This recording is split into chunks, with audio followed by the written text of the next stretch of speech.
It's roughly 170,000 years ago. You're a human, barely recognizable as one, but still.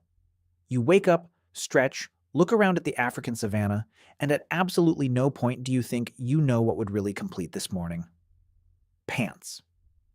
And yet, here we are. Billions of people every single morning putting on pants, or skirts, or whatever you call that thing that's technically pajamas but you've been wearing for 3 days straight and you're calling it loungewear now because that sounds intentional. Clothes are so baked into human existence that we literally arrest people for not wearing them. Think about that for a second. The state will intervene if you're too naked. We built an entire legal system around the concept of please, put something on. We have laws about nudity as a species. That is where we are. But why? When did this start? And more importantly, why did we do it when basically every other animal on the planet just didn't? Dogs don't wear clothes. Wolves don't wear clothes. The elephant, which is objectively smarter than most people you went to high school with, has never once thought, I need a jacket for this. The short answer is, we have no idea exactly when it happened. The long answer is way more interesting and slightly weird, and it involves lice, which, spoiler, is not as gross as it sounds. Actually, it is. It's exactly as gross as it sounds. But stick with it, because the lice thing is genuinely one of the most bizarre and fascinating pieces of evolutionary detective work in all of science. Let's go back to the beginning. The naked ape problem. Here's something nobody talks about enough. Humans are basically the only large mammals on Earth that are nearly hairless. Genuinely stop and think about that zoologically for a second. Gorillas? Covered. Chimpanzees? Covered. Bears, lions, wolves, horses, elephants, hippos, all of them across wildly different environments and climates are walking around in full coats. And then there's us, standing in the middle of all this biodiversity, just smooth, a bit patchy, weirdly pink in some places, sporting an evolutionary look that says, I used to have fur, but I made some choices. Scientists have a few theories for why we lost our fur in the first place. The most popular one is the thermoregulation argument. Basically, as our ancestors moved from forests to open grasslands and started running long distances to hunt, being covered in thick fur became a massive liability. You'd overheat, you'd slow down, your core temperature would spike, and you'd collapse before catching the thing you were chasing, and then you'd die hungry, which from an evolutionary perspective is the worst possible outcome. So over hundreds of thousands of years, we gradually shed our fur and developed something better, an absolutely insane number of sweat glands. Humans have approximately 2 to 4 million sweat glands on their bodies. That is more than almost any other animal on the planet. We are, without exaggeration, elite sweating machines. Professional grade, world-class moisture emitters. If there were Olympics for sweating, we would dominate every category.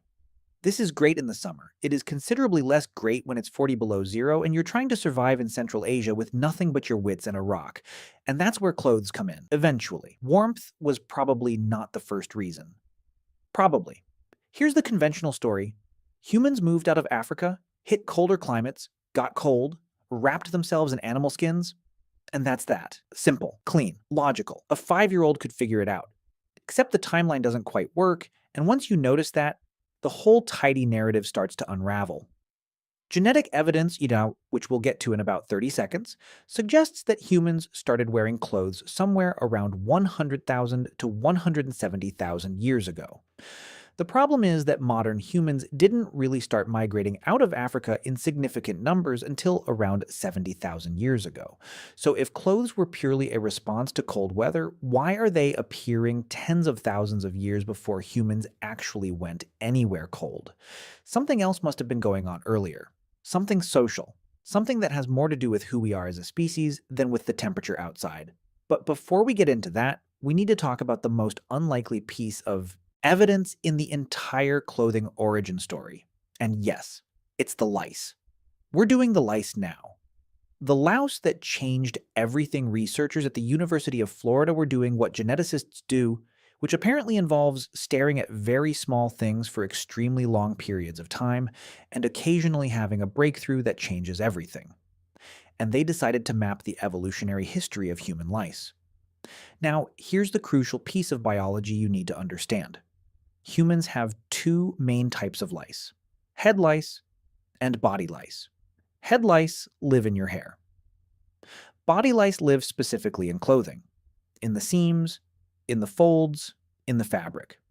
They are two genetically distinct populations, and body lice evolved from head lice at some specific moment in history. Here's why that matters enormously.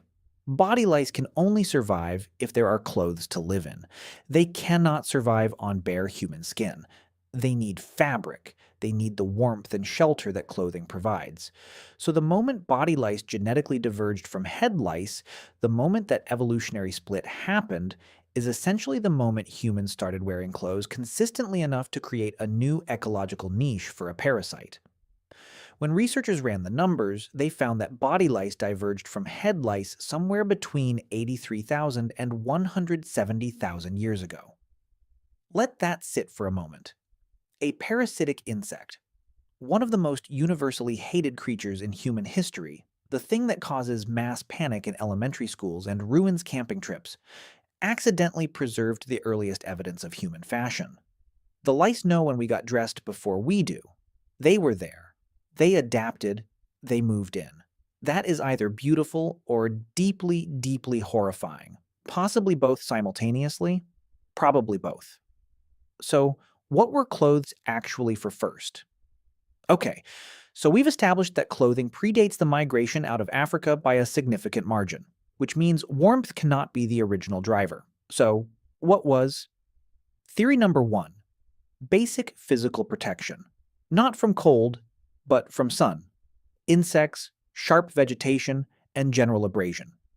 If you're spending your days walking through tall grass and thorny scrubland, tracking animals across rocky terrain, a basic wrap or loincloth made from animal hide creates a meaningful barrier between your skin and things that want to scratch, bite, or burn it. It's not glamorous, it's not philosophically interesting, but it probably kept early humans significantly more comfortable and reduced infections from small cuts and wounds. Sometimes the boring answer is the right one. Theory number two is where it gets genuinely interesting: social signaling. Humans are, at our core, profoundly social animals. We are obsessed with hierarchy in a way that goes bone deep.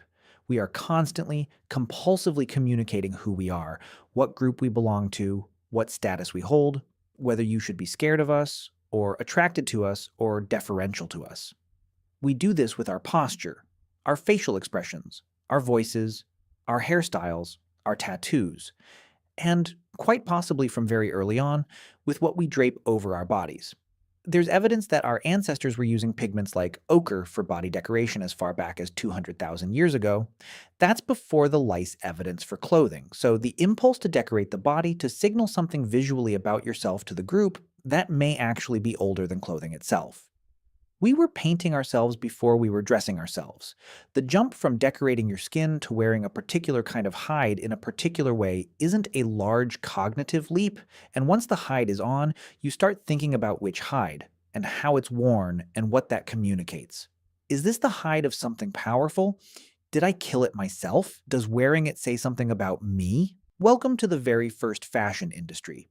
Population: a small band of Homo sapiens on the African savanna, arguing about who gets to wear the leopard skin. Needles, awls, and the invention of tailoring. For most of early human history, clothing probably looked rough. A skin draped over the shoulders, held in place with a cord made of twisted sinew, maybe crudely cut along the edges with a stone flake. Functional, ungainly. The prehistoric equivalent of wearing a bin bag. Gets the job done, but nobody's winning any awards. But then, around 50,000 years ago, something changes in the archaeological record.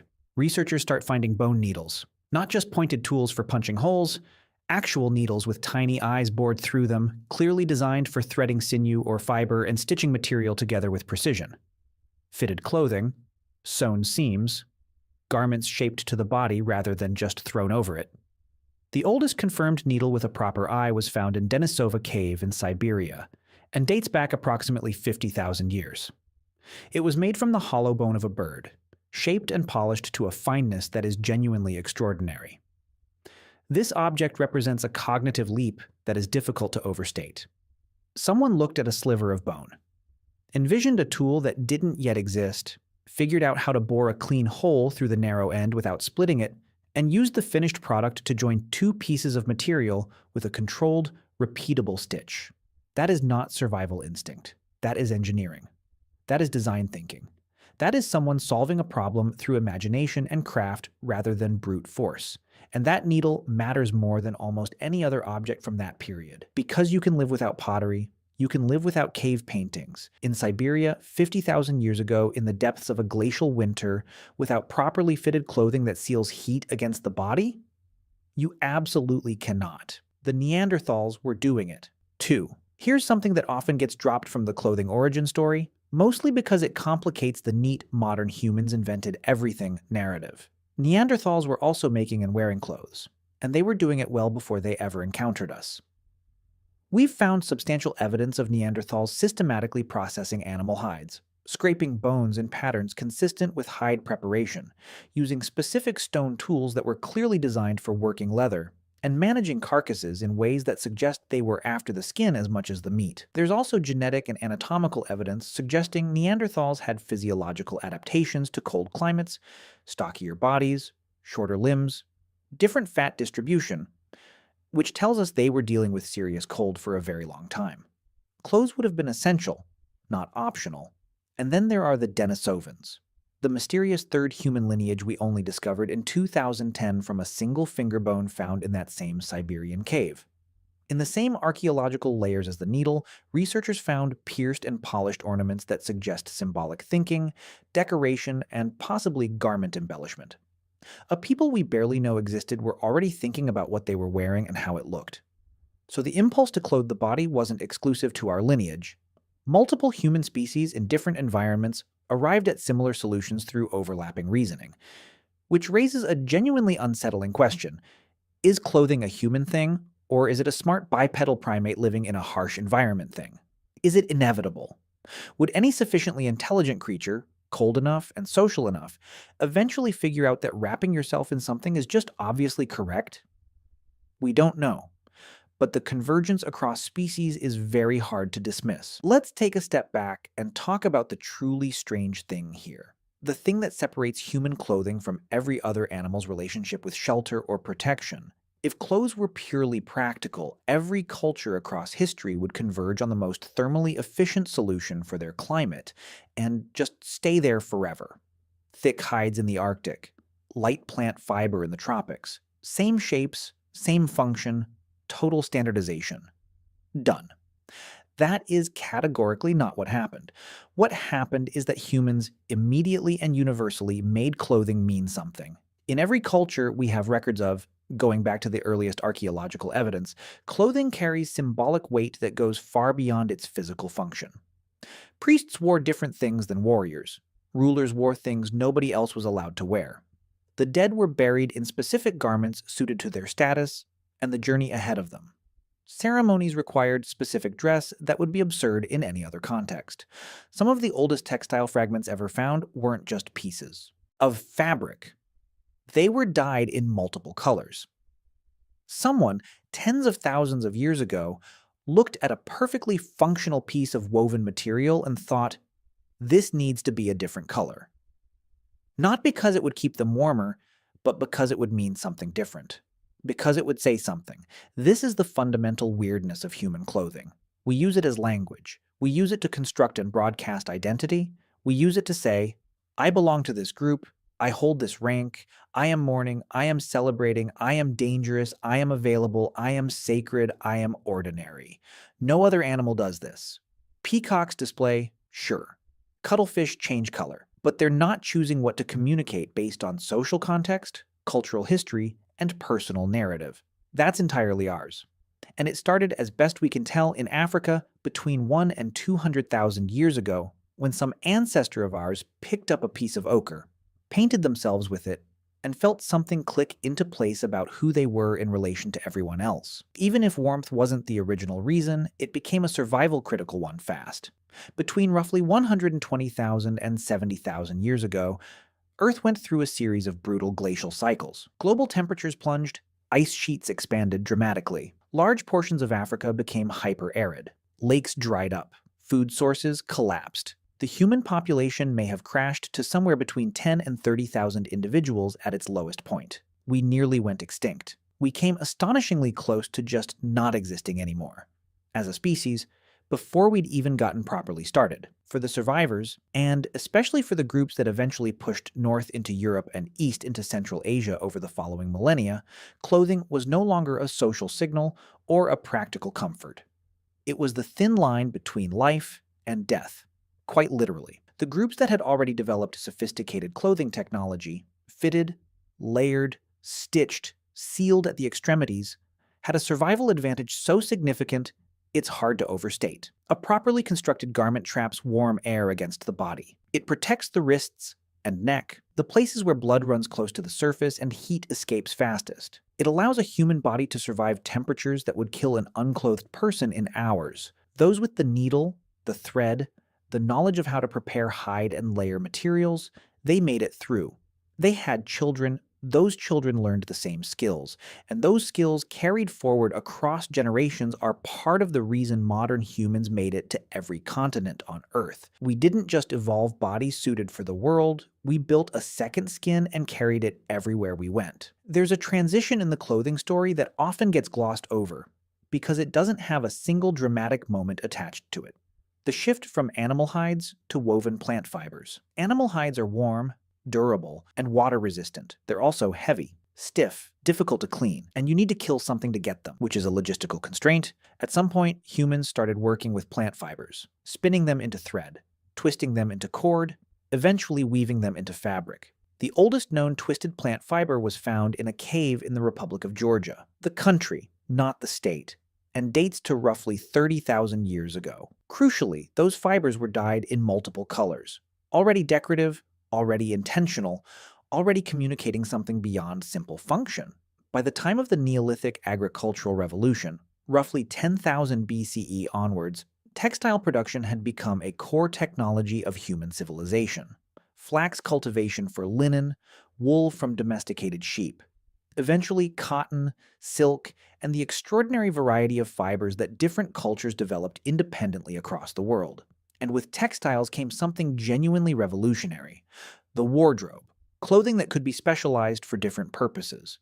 A heavy cloak for winter, a light wrap for summer, specific garments for ritual, for work, for status, for mourning. Clothing as a system of expression rather than a single object of survival. The textile industry, long before the Industrial Revolution made it mechanical, was one of the most significant economic and cultural forces in the ancient world. Entire trade routes were built on it. Empires were financed by it. Wars were fought over access to the raw materials for it. Silk alone reshaped the political geography of half the world. All of this from a cold, naked primate with clever hands and a piece of bone. So why did ancient humans start wearing clothes? The honest answer is, for all the reasons, in overlapping waves, driven by biology and culture and climate and social complexity all at once. It probably started with practical protection, something between the skin and the thorns and the sun and the biting things. It evolved almost immediately into social signaling, a way of saying something about who you are in a world full of other people making constant judgments about you. It became a survival technology when the climate turned hostile and the migrations began. And it became an art form, an industry, a language, and an identity as human culture grew more complex. The remarkable thing isn't that we started wearing clothes. Given who we are, social, symbolic, status-obsessed, freezing half the time, it was probably inevitable. You are doing that right now. Whatever you're wearing, you made choices, conscious and unconscious ones, about what to put on your body today. And those choices reflect something about who you are, how you feel, what group you belong to, what image of yourself you're presenting to the world. You are doing exactly what that person on the African savannah was doing, wrapped in ochre-stained hide, figuring out how to signal something about themselves to the people standing around the same fire. 150,000 years of human history, and what connects you to them, directly, without interruption, is the simple fact that you got dressed this morning. That's not a small thing. That's the whole thing. We get cold, we get creative, we get dressed, and then we spend the rest of our lives complaining that we have nothing to wear. Some things, genuinely, never change. And what about you? Would you go back in time and live completely naked? Let me know in the comments. Until then, see you soon.